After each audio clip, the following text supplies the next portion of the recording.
Deviner. C'est deviner, et c'est deviner comment.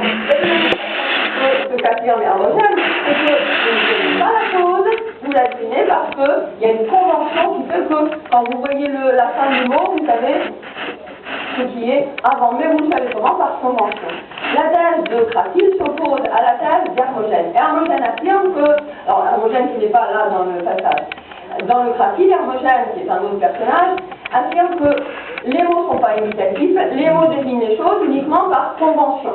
Si on a dit ça sera grand, ça sera petit, on aurait tout aussi bien pu dire exactement le contraire. C'est simplement une convention qu'on a passée entre les différents locuteurs, les gens qui parlent la même langue. Le langage, on va le voir dans l'index de Saussure, le langage est arbitraire, c'est-à-dire que le mot et la chose n'ont pas de liaison entre elles, sauf que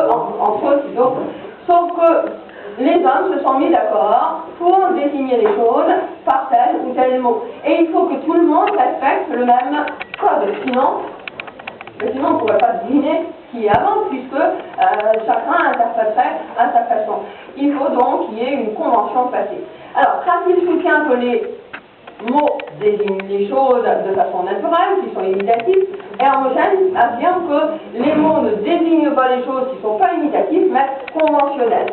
Et Socrate va pencher pour la thèse d'Hermogène, et comme d'habitude, il va amener Cratyle à se contredire. On y va.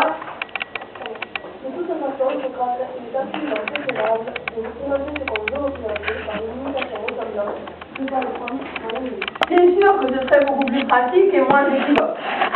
C'est bien dit, mais pour que le mot soit semblable à l'objet, il ne suffit pas que les lettres dont on formera le nom primitif soient naturellement semblables aux objets.